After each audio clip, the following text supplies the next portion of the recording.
Hi friends, welcome to yummy food recipes. నేను మీ మనీని. ఈరోజు రెసిపీ వచ్చేసి ఎటువంటి బ్రేక్ఫాస్ట్లోకైనా సూపర్గా ఉండే చట్నీ. టేస్టీగా క్విక్గా తయారు చేసేసుకోవచ్చు ఈ చట్నీ ఎలా ప్రిపేర్ చేయాలో ఒకసారి చూసేద్దాం. స్టవ్ ఆన్ చేసుకుని బాండీ పెట్టుకుని బాండీ హీట్ అయ్యాక ఆయిల్ యాడ్ చేసుకుని కప్పు వరకు పుట్నాల పప్పు యాడ్ చేసుకోవాలి. పప్పు యాడ్ చేసుకుని బాగా ఫ్రై చేసుకోవాలి. పప్పు మాడిపోకుండా ఫ్రై చేసుకోవాలి.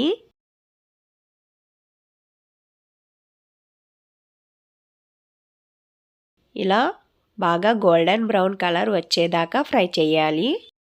పప్పు అంతా బాగా వేగిన తర్వాత ఒక ప్లేట్లోకి తీసేసుకోవాలి. పప్పు అంతాని పప్పు మొత్తం ఒక ప్లేట్లోకి తీసేసుకున్నాక అదే ప్యాన్లో ఒక 4-5 పచ్చిమిర్చి కట్ చేసుకుని యాడ్ చేసుకోవాలి. అందులోనే కట్ చేసుకున్న కరివేపాకు కూడా యాడ్ చేసుకుని ఫ్రై చేసుకోవాలి. ఇవి కూడా బాగా ఫ్రై అయిన తర్వాత ఒక ప్లేట్లోకి తీసేసుకోవాలి. ఇవి పూర్తిగా చల్లారిన తర్వాత మిక్సీ జార్లోకి యాడ్ చేసేసుకోవాలి. ఇవి యాడ్ చేసుకున్నాక ఇందులోనే కట్ చేసి పెట్టుకున్న పచ్చి కొబ్బరి కొద్దిగా యాడ్ చేసుకోవాలి. ఇందులోనే సన్నగా కట్ చేసిన కొత్తిమీర, 1 ఇంచు అల్లం ముక్క, 1 రెమ్మ వెల్లుల్లిపాయ యాడ్ చేసుకోవాలి. వెల్లుల్లిపాయ యాడ్ చేసుకున్నాక రుచికి తగ్గట్టు సాల్ట్ కూడా యాడ్ చేసేసుకోవాలి. సాల్ట్ యాడ్ చేసుకున్నాక కొద్దిగా వాటర్ కూడా యాడ్ చేసుకుని మూత పెట్టుకుని ఫోర్స్గా గ్రైండ్ చేసుకోవాలి.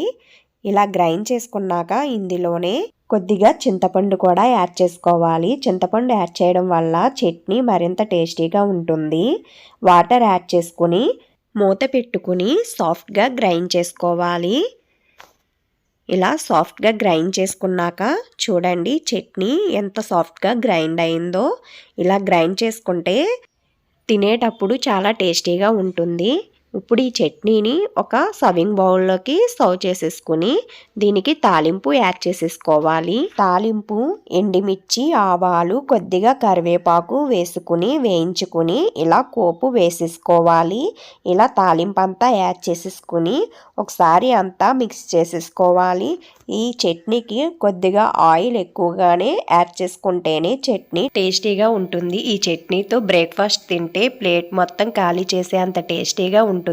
ఇలా మీరు కూడా ఒకసారి ట్రై చేసి చూడండి. మీకు నచ్చిందా లేదా అన్నది నాకు కామెంట్ బాక్స్ లో కామెంట్ చేయండి. ప్లీజ్ లైక్ చేయండి, షేర్ చేయండి. మరిన్ని వీడియోస్ కోసం యమ్మీ ఫుడ్ రెసిపీస్ ఛానల్ ని సబ్స్క్రైబ్ చేయండి. పక్కనున్న బెల్ ఐకాన్ ని ప్రెస్ చేయండి. నేను ఏ వీడియో పెట్టినా మీకు నోటిఫికేషన్ గా వస్తుంది. Thank you for watching.